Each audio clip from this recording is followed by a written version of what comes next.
Swadikap and good afternoon once again. It's Monday, the 8th of June 2020, and this is the English language summary of the daily press briefing here at the CCSA. First of all, just to begin, that the spokesperson mentioned about the reopening of various sites, including beaches and temples and tourist destinations in Thailand. They are open, but of course, we continue to remind you to take caution. That caution should still be practiced. For example, in the various beaches, there are certain areas with ample space for views as well as for dining. It's just, the key word is just about organization of the various sites, the various beaches or tourist sites, so that there will be no congestion when there are people visiting these areas. Of course, today is also World Ocean Day, so we're talking about beaches and the natural attractions in Thailand. Nature, we aim to be close to nature, of course, all of us. And the key is, of course, to keep nature sustainable in Thailand. So hope for your full cooperation in terms of avoiding congestion when you visit these places, as well as to keep nature sustainable in Thailand.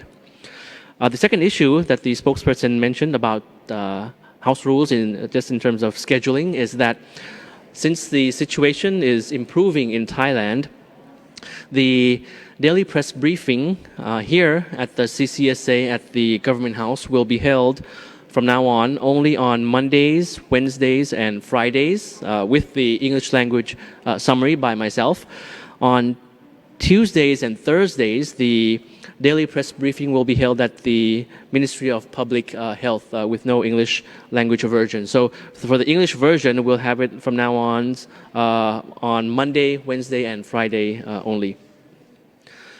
Another important issue with regards to the foreign community in Thailand, as mentioned last week, was about the government's decision to allow non-Thai nationals with work permits to enter the country. We had outlined that to you last week.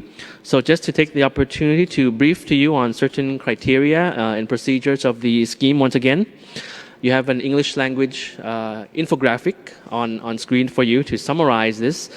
For non-Thai nationals with valid work permit or permission to work in Thailand are eligible to apply. It's the registration process for those who are abroad to contact the embassy. The application is considered on a case-by-case basis, taking into account the urgency and economic importance.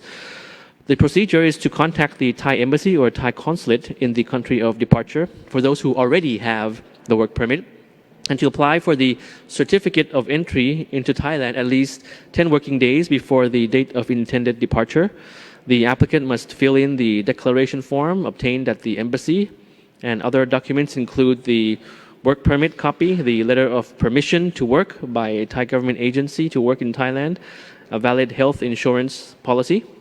And when entry permission is approved, a booking of the alternative state quarantine for 14 days is mandatory at a designated alternative state quarantine or ASQ facility at his or her own expense. We have around 32 state quarantine hotels in Thailand and 7 alternative state quarantines. So for foreign nationals returning for this scheme, under this scheme, the 7 alternative state quarantine is available at their own expense. Information can be found at the World Wide Web, hsscovid.com. There's a banner, hsscovid.com. There's a banner particularly on alternative state quarantine.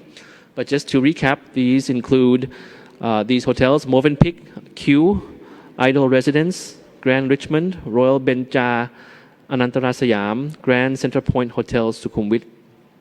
And when leaving for Thailand at the port of departure, you must present the certificate of entry, the declaration form, fit to fly health certificate issued no more than 72 hours before departure, the health insurance, and upon entry, the 14-day mandatory quarantine at the alternative state quarantine facility.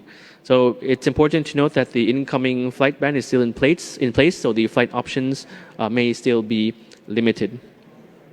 So moving on to the issue of the general situation in Thailand, For the number of cases, we have the spokesperson recap today that there were 7 new confirmed cases. All are imported cases, and to note that it's the 14th day already that there were 0 cases domestically. So for the 7 imported cases that we have today, 2 are from Pakistan, male Thai students, age 28 in state quarantine. 4 are from the UAE, female Thai nationals working in the spa industry in the UAE, and a Thai student as well. And they were asymptomatic. And 1 from the United States returning from a repatriation flight and who was also asymptomatic, making the cumulative number of cases 3,119 for Thailand. Of that number, 95.3% have been discharged or recovered, and we have no fatalities to report. So just to highlight again that we have no new local or domestic transmission case for 14 days consecutively already. And in the past 14 days, all the cases were imported cases.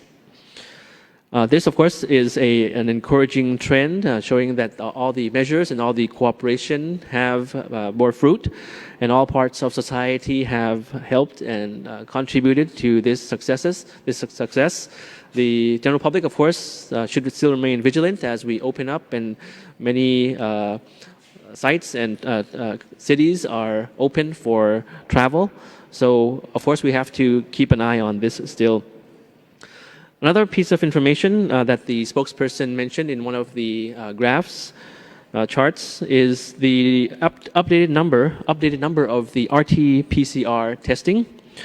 Up to the 5th of June, the RT-PCR testing held in Thailand across the country is now 468,175. On the issue of site inspection, we have a number for you today, around 20,703 sites being inspected in order to make sure that they keep up with the various measures in place for the business establishments, with a number found not to be in full compliance. The inspected sites includes restaurants, supermarkets, salons, fitness centers, and all the other facilities that are open now. So we thank all of the establishments for their full compliance, for their efforts with the guidelines, and to take note that the cooperation of the public remains essential to the success in combating the virus. So moving on to the issue of the activities assisting Thai nationals, we have the work of the Thai embassy and consulate in assisting nationals. We have an image coming up for you from the Royal Thai Embassy in Canberra, Australia, with the Consulate General in Sydney, successfully facilitating the repatriation flight back to Thailand of Thai nationals from Australia back to Thailand. Also, regarding the return repatriation flights, the spokesperson also showed some graphs. We have on screen for you a projection of the 16 flights in the coming days from the 10th to the 15th of June, repatriating Thai nationals. Together with the relevant agencies, the Foreign Ministry continues to work tirelessly to facilitate the return of Thai nationals abroad, which a significant number still remains. So this is the projection until the 15th of June. We also have another image about the work on the ground of embassies. The Thai embassy in Amman, Jordan, taking care of the well-being of Thai nationals, supporting necessary goods to the community so they can remain strong physically and mentally during this difficult time. The image you have is the ambassador there in Amman, Jordan, with Thai workers. Yes, another image is from the Royal Thai Embassy in Brasilia, where we have the ambassador and the staff there setting up the pantry of sharing in front of the Thai embassy in Brasilia, not only for Thai nationals, of course, but for those in locals, in the Brazilians in the surrounding community, of course, as it's a joint effort to fight COVID together. Yes, so just in summary, the schedule that we have from now on this week forward will be here at the CCSA at the Government House on Monday, Wednesday, and Friday. But that doesn't mean that we're not working on the other days. Of course, the spokesperson mentioned this. On Tuesdays and Thursdays, the press briefing will be at the Ministry of Public Health. And on Monday, Wednesday, Friday, we'll be having the English language summary. In between those days and those times, the very important internal meetings, the discussions will continue as we work towards the ongoing transition, towards the fourth phase, which, of course, as you all would know, is set for around the middle of June. We're almost over halfway already of the third phase, and as we start to ease and check about the compliance and remind the public, we'll be moving towards the fourth phase or the last phase in due course. And of course, on a daily basis, you can also find information in English on social media, on websites, on Facebook pages, such as if you search the Facebook pages of the Ministry of Foreign Affairs of Thailand, also the web and Facebook pages of the Center for Disease Control of the Ministry of Public Health. They will have a daily situation summary analysis in English. Also, the Facebook page in English of the Public Relations Department. You can search for PR Thai, those words on Facebook. So in summary, this is what I have for you for today, and we'll see you again on Wednesday. Hope everyone have a very pleasant afternoon. Thank you very much. สวัสดีครับ